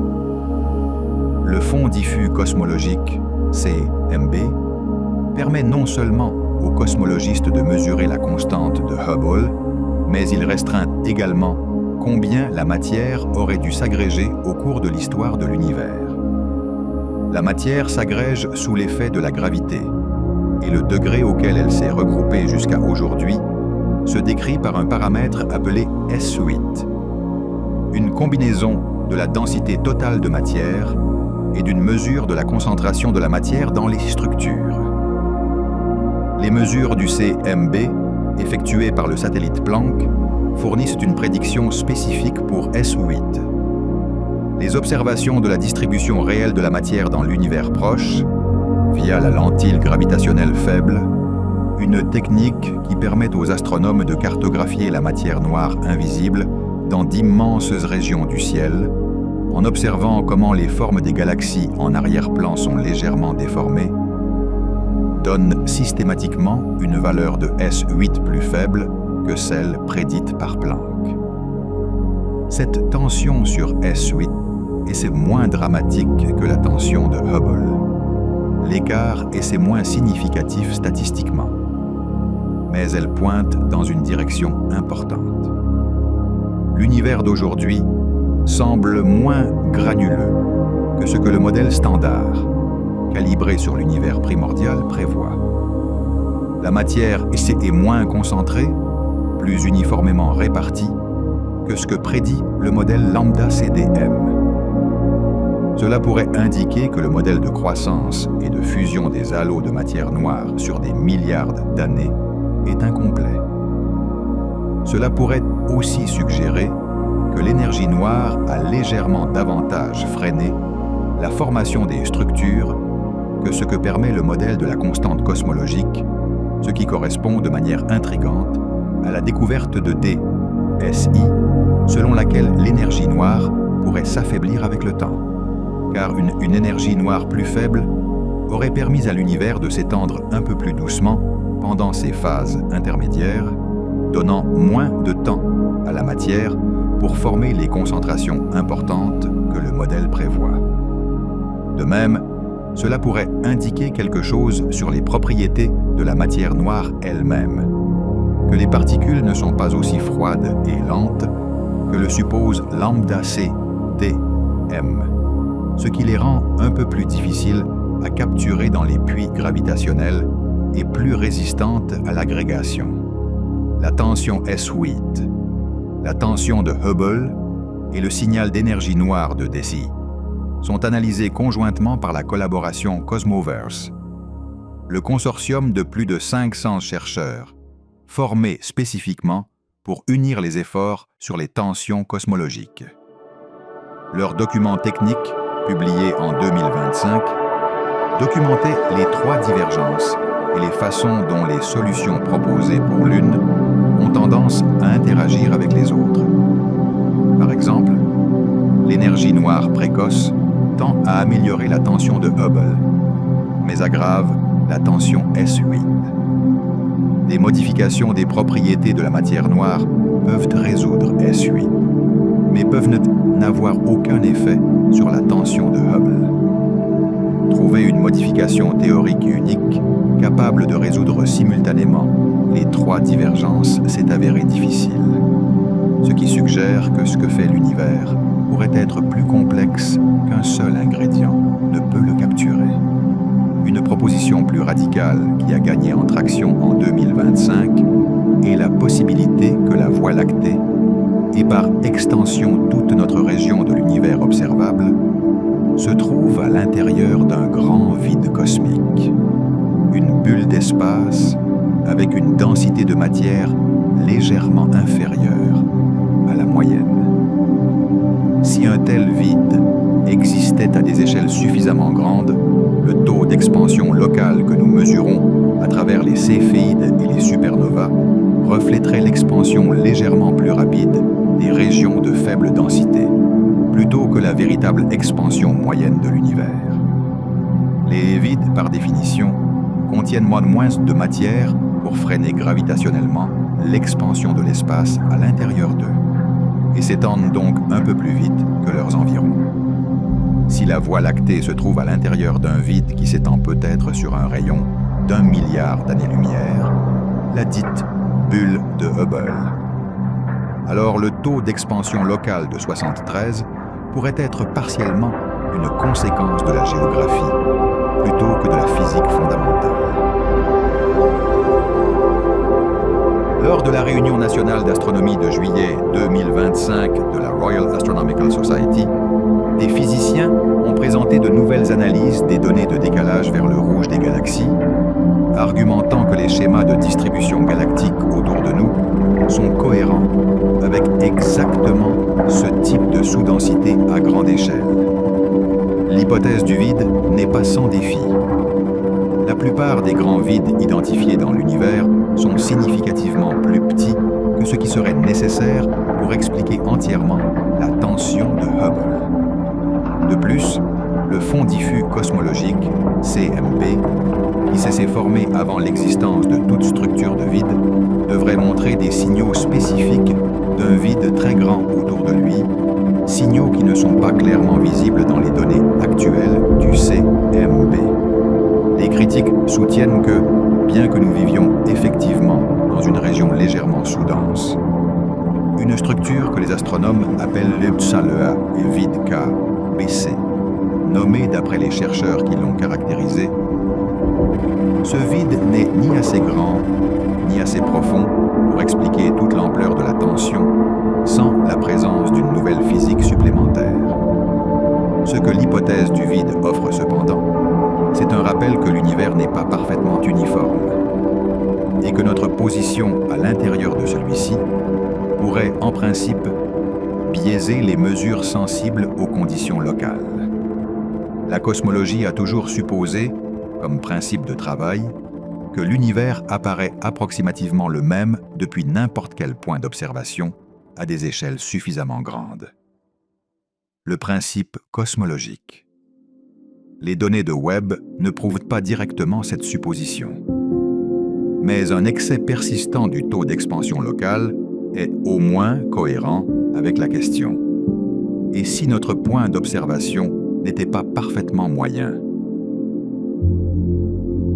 Ce que le télescope spatial James Webb a accompli au cours de ses 3 premières années d'opérations scientifiques est de placer la cosmologie dans un moment rare et inconfortable d'incertitude productive.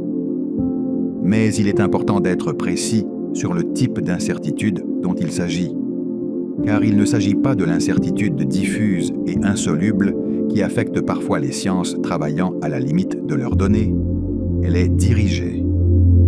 Les divergences concernent des chiffres spécifiques dans un modèle spécifique, pointant vers des types concrets de physique que la théorie actuelle ne prend pas en compte.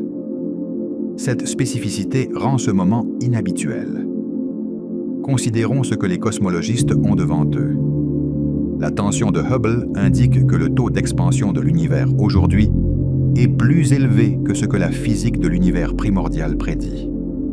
Cet écart, d'environ 9%, pourrait s'expliquer par quelque chose qui a ajouté de l'énergie supplémentaire à l'univers dans la brève période précédant l'impression du fond diffus cosmologique, CMB, augmentant le taux d'expansion précoce et décalant toutes celles-ci les prédictions ultérieures vers le haut. Le signal d'énergie noire de DESI suggère que la constante cosmologique pourrait ne pas être réellement constante. Que l'énergie qui pousse l'expansion accélérée s'est affaiblie au fil du temps. La tension S8 indique que la matière ne s'est pas regroupée aussi agressivement que le prédit le modèle standard, ce qui est cohérent avec une énergie noire ayant plus fortement inhibé la formation de structures dans la moitié de l'histoire cosmique que ne le ferait une constante fixe. Et les observations des galaxies de l'univers primordial faites par Webb montrent que le premier milliard d'années a produit des structures telles que des galaxies massives et des trous noirs surdimensionnés, d'une manière que le modèle standard de formation des structures ne peut actuellement pas reproduire. Ce ne sont pas 4 fissures séparées dans 4 murs différents. Ce sont des pressions superposées sur un cadre théorique unique depuis 4 directions différentes. Qu'elles partagent une résolution commune ou nécessitent plusieurs corrections indépendantes, c'est inconnu. Mais le fait qu'elles s'accumulent dans le temps, se renforçant toutes à mesure que les instruments se sont améliorés dans la décennie 2020, est en soi une sorte de signal. Cela suggère que le modèle standard fonctionnait à la limite de son régime de précision, et cette limite a maintenant été atteinte simultanément depuis plusieurs directions. Le modèle lambda CD, M, a été construit pour décrire l'univers de la meilleure manière que la science pouvait l'observer dans les années 1990 et 2000. Ce furent des décennies de progrès extraordinaires, des décennies au cours desquelles le fond diffus cosmologique a été cartographié, l'énergie noire découverte, les halos de matière noire tracés grâce à la lentille gravitationnelle et l'architecture à grande échelle de l'univers observable établie. Le modèle standard a absorbé tout cela et s'est resté stable. Ce qu'il n'a pas pu absorber, c'est l'univers lui-même, observé avec une clarté, une profondeur et un niveau de détail suffisant pour révéler les endroits où l'approche échoue.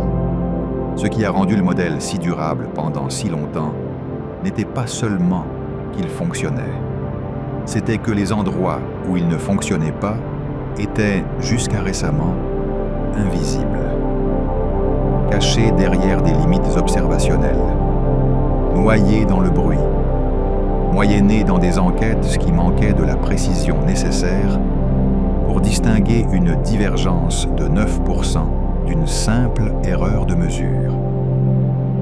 Webb a changé cela pour l'univers primordial. DSI a changé cela pour l'énergie noire. Les enquêtes améliorées de lentilles gravitationnelles ont changé cela pour la structure à grande échelle. La campagne de Cepheid du télescope spatial Hubble a changé cela pour l'échelle des distances. Toutes ces améliorations sont survenues sur une période d'environ 5 ans. Et le résultat est que le modèle standard est désormais testé simultanément à un niveau de précision pour lequel il n'a jamais été conçu pour survivre. Webb a rendu ses limites visibles. Les galaxies primitives qui se sont formées trop rapidement, les trous noirs qui ont grandi trop tôt, l'énergie noire qui pourrait s'estomper, le taux d'expansion qui refuse de se concorder avec lui-même, ce n'est pas du bruit. C'est un signal. C'est l'univers qui remet aux scientifiques une liste de questions auxquelles le cadre actuel ne peut pas répondre complètement. Et cette liste est suffisamment longue et cohérente pour exiger quelque chose de nouveau. Dans l'histoire de la cosmologie, ces moments ont toujours précédé la prochaine grande découverte. La découverte du fond diffus cosmologique, en 1965, a validé le Big Bang et a consolidé la cosmologie comme une science quantitative. La mesure de l'accélération cosmique en 1998 a introduit l'énergie noire et a transformé le modèle standard dans la forme qu'il conserve aujourd'hui. Les deux découvertes sont issues de mesures qui divergeaient des attentes dominantes d'une manière inexplicable, sans l'introduction d'ingrédients fondamentalement nouveaux. L'ère Webb pourrait être un de ces moments, ou peut-être le début de plusieurs à la fois. Les réponses ne viendront pas d'un seul article ni d'un seul instrument. Elles viendront du poids cumulatif des données de Webb, de DESI, de Rubin, de Roman, d'Euclide, des détecteurs d'ondes gravitationnelles, des télescopes terrestres pointant les mêmes objets sous différents angles et avec diverses sensibilités. La lente convergence de lignes de preuve indépendantes jusqu'à ce que le nouveau panorama devienne impossible à nier. Ce que Webb a établi, au-delà de tout doute raisonnable, c'est que l'image que nous avions était incomplète. L'univers qui existe dans les données, dans la lumière réelle qui a voyagé pendant des milliards d'années pour parvenir à un miroir en beryllium recouvert d'or suspendu dans le froid à 1 million de milles de la Terre, est plus riche, plus étrange et plus intéressant que l'univers que l'on trouvait dans les manuels. Cela ne signifie pas que les manuels avaient tort. Cela signifie qu'ils constituaient un début. Les propositions les plus frappantes pour résoudre la tension de Hubble partagent une caractéristique commune. Elles nécessitent que quelque chose ait été différent dans l'univers primordial, avant l'impression du fond diffus cosmologique, d'une manière difficile à détecter sauf à travers ses effets ultérieurs. L'énergie noire précoce est l'une de ces propositions. Dans ce modèle, l'énergie noire n'était pas négligeable dans les premiers instants suivant la recombinaison, mais augmentait brièvement, accélérant le taux d'expansion à une époque précoce, puis disparaissait, ne laissant de traces que dans les chiffres qu'elle a modifiés. Cette impulsion aurait comprimé l'horizon acoustique, l'échelle caractéristique des oscillations acoustiques préservées dans la séparation entre galaxies, le faisant paraître plus petit et forçant la valeur de la constante de Hubble, déduite du CMB, à se rapprocher de 73, mesuré par l'échelle des distances. Le modèle est élégant. Il n'est cependant pas encore confirmé et sa mise en œuvre tend à créer de nouveaux problèmes dans d'autres parties de la cosmologie standard. En particulier, la tension S8, qui a tendance à s'aggraver plutôt qu'à s'améliorer. La difficulté centrale de l'énergie noire précoce est qu'elle exige que l'énergie supplémentaire disparaisse presque complètement après son bref épisode, ce qui demande un réglage fin de la physique sous-jacente que les théoriciens trouvent inconfortable. Elle affecte également la forme détaillée des pics acoustiques dans le CMB, de manière que les futures mesures à haute résolution du CMB par le Simons Observatory et Ostrutucci Abidis, éventuellement le CMB S4, un observatoire terrestre de prochaine génération, seront suffisamment sensibles pour tester de manière définitive. Si l'énergie noire précoce est la solution, ces expériences le montreront. Si la structure des pics reste incohérente, avec la prédiction de l'énergie noire précoce avec une précision suffisante, le modèle sera rejeté et le domaine devra chercher une autre explication. Les Partailsogku, particules légères supplémentaires, offrent une autre voie. Le modèle standard de physique des particules inclut 3 espèces de neutrinos. Ajouter d'autres espèces, sous forme de neutrinos stériles qui n'interagissent que par gravité, ou d'autres particules légères hypothétiques avec un comportement similaire, aurait augmenté la densité d'énergie de l'univers primordial, accélérant son expansion de manière à élever la constante de Hubble sans altérer de manière dramatique la structure du CMB. Cette approche a gagné et perdu en popularité au fil des ans, à mesure que les expériences successives du CMB ont limité le nombre total d'espèces de particules légères. Les données actuelles sont compatibles avec les 3 espèces, standards de neutrinos, mais permettent pour une petite quantité d'énergie supplémentaire, et certaines versions de la proposition de neutrinos supplémentaires restent compatibles avec ces contraintes. Ces futures expériences du CMB réduiront considérablement cette fenêtre. Les champs magnétiques primordiaux, présents dans l'univers primordial avant la formation des étoiles, représentent une 3e catégorie de solutions proposées. Les champs magnétiques transportent de l'énergie et exercent une pression sur le plasma ionisé de l'univers primordial. S'ils existaient avec une intensité suffisante avant la recombinaison, ils auraient affecté les oscillations acoustiques et modifié l'horizon acoustique de manière à pouvoir réconcilier les mesures de Hubble. Le défi est que les champs magnétiques primordiaux laissent des signatures dans la polarisation du CMB, que les futures expériences devraient pouvoir détecter ou infirmer. Et jusqu'à présent, aucune détection claire n'a été réalisée. Ce que toutes ces propositions ont en commun, c'est qu'elles situent la résolution dans l'univers primordial, avant que l'âge de l'univers n'atteigne 380 000 ans, dans un régime auquel les observations actuelles ne peuvent pas accéder directement. Le CMB est la lumière la plus ancienne que nous puissions voir. Mais l'histoire de l'univers avant ce point est opaque aux photons, visible seulement à travers ses effets ultérieurs. Cette opacité donne de la flexibilité aux théoriciens, mais signifie également que distinguer entre les propositions concurrentes nécessite de trouver des prédictions qui diffèrent dans l'univers observable aujourd'hui et de mesurer ces différences. C'est un travail lent, attentif et méticuleux. Le Simons Observatory, qui collecte déjà des données au Chili, aidera. Le CMB S4, dont le début des opérations est prévu plus tard dans la décennie, aidera encore davantage.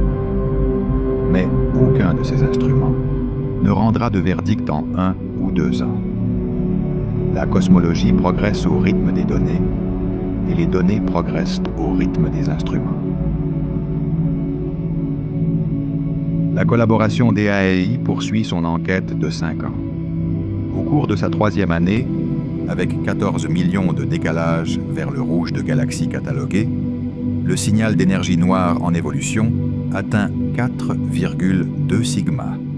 Lorsque DAISY complétera son ensemble de données de 5 ans, il aura cartographié environ 40 millions de décalages vers le rouge de galaxies dans un volume spatial suffisamment grand pour mesurer les oscillations acoustiques des baryons à travers plusieurs époques de l'histoire cosmique simultanément, offrant la reconstruction la plus précise jamais tentée du comportement de l'énergie noire au fil du temps. Si le signal d'évolution se renforce encore et dépasse le seuil de 5 sigma, la définition formelle de la découverte en physique, cela marquera la fin de la constante cosmologique comme description viable de l'énergie noire et le début d'une nouvelle phase dans laquelle les théoriciens devront expliquer ce qu'est réellement l'énergie noire, de manière dynamique comme une entité physique en évolution. L'énergie noire évolutive ouvre déjà de nouvelles perspectives pour les théoriciens sur l'avenir à long terme de l'univers. Dans le modèle standard Lambda CD-M, le futur est à la fois désolant et simple.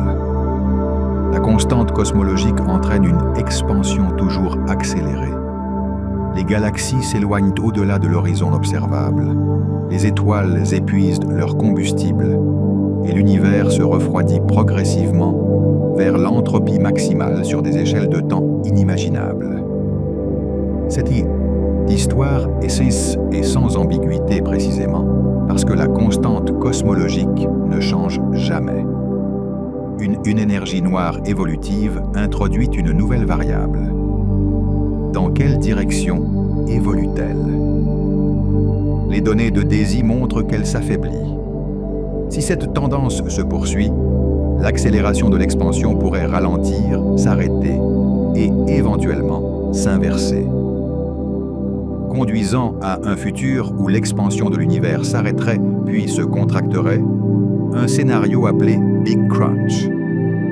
Ce n'est pas un résultat probable selon les données actuelles, mais cela devient possible d'une manière que le modèle Lambda CD-M exclut complètement.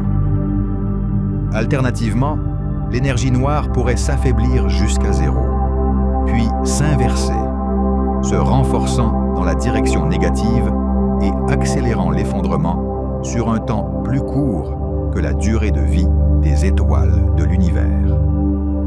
Certains modèles, connus sous le nom d'énergie noire fantôme, permettent même que la densité d'énergie croisse sans limite, déchirant d'abord les galaxies, puis les étoiles, ensuite les planètes et enfin les atomes, dans un scénario appelé Big Rip. Ce ne sont pas des prédictions, mais l'espace des possibilités qui s'ouvre dès que l'on abandonne la constante cosmologique. Les données de DESI et celles à venir permettront de restreindre progressivement cet espace. Mais il vaut la peine de saisir ce que cela signifie. La question du destin final de l'univers, que la plupart des physiciens considéraient comme résolue, ou du moins limitée à la direction monotone d'une expansion froide et infinie, est à nouveau véritablement ouverte. Webb continuera à fonctionner pendant au moins une décennie supplémentaire, probablement plus. Son approvisionnement en carburant, pas du carburant de fusée, mais de l'hydrazine utilisée par les propulseurs de contrôle d'attitude, a été conservé de manière si efficace lors du lancement que les ingénieurs estiment que le télescope pourrait rester opérationnel jusqu'à la fin des années 2030, voire au-delà. Pendant ce temps, il accumulera les spectres de milliers d'autres petits points rouges, aidant à déterminer si le cadre trou noir étoile tient ou cède la place à quelque chose de différent. Il observera les galaxies les plus lointaines, connues à différentes époques de leur évolution. traquant la rapidité avec laquelle elles ont assemblé leur masse stellaire. Il recherchera les signes des étoiles de population 3, la première génération d'étoiles de l'univers, composée uniquement d'hydrogène et d'hélium, jamais détectée directement et dont l'existence n'est inférée que théoriquement. La détection de la lumière des étoiles de population 3 serait l'une des découvertes les plus extraordinaires de l'histoire de l'astronomie, confirmant directement le chapitre le plus précoce de l'évolution stellaire et révélant potentiellement les conditions dans lesquelles les premières graines de trous noirs se sont formées. Webb a également commencé à contribuer à la recherche de biosignatures, des signaux chimiques de vie dans les atmosphères d'exoplanètes proches. Bien que cela soit séparé des tensions cosmologiques, cela représente un autre domaine où le télescope accomplit un travail qu'aucun de ses prédécesseurs n'aurait pu réaliser.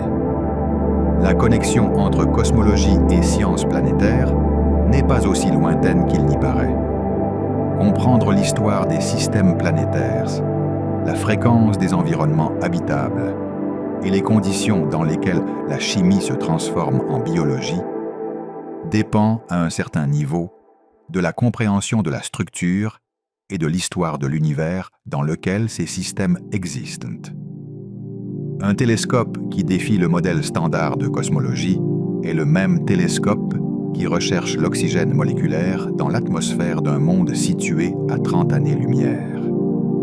Le même instrument, le même miroir, les mêmes photons. La science progresse rarement dans la direction attendue par le domaine, et l'histoire de la cosmologie en particulier est une histoire de surprises provenant d'instruments conçus pour répondre à d'autres questions. Arno Penzias et Robert Wilson, qui ont découvert le fond diffus cosmologique en 1965, essayaient d'éliminer le bruit d'une antenne radio, pas de détecter l'écho du Big Bang. L'univers accéléré a été découvert par des équipes cherchant des preuves de décélération.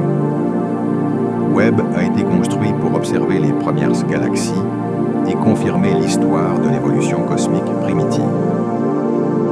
À la place, il a trouvé que l'histoire était incomplète. L'univers, semble-t-il, ne consulte pas les modèles avant de décider quoi faire. Si l'idée qu'un télescope puisse ébranler les fondations de quelque chose d'aussi éprouvé que le modèle standard de la cosmologie te semble étrange, considère ce qu'il a fallu pour construire ce modèle en premier lieu. Non pas de la certitude, mais de l'accumulation. Chaque théorie en physique existe comme le meilleur récit disponible de la réalité, jusqu'à la précision des instruments qui l'ont testé. Webb est un instrument nouveau, avec une précision inédite, observant un domaine jamais examiné, avec une telle profondeur. Il était inévitable qu'il découvre quelque chose d'inattendu. Ce que personne n'avait prévu, c'est combien, à quelle vitesse et sur combien de fronts indépendants en même temps. Ce qui est certain, c'est que nous ne sommes pas à la fin de l'histoire. Nous sommes au moment de l'histoire où le protagoniste trouve une porte dans un mur qu'il pensait solide. Webb a construit cette porte.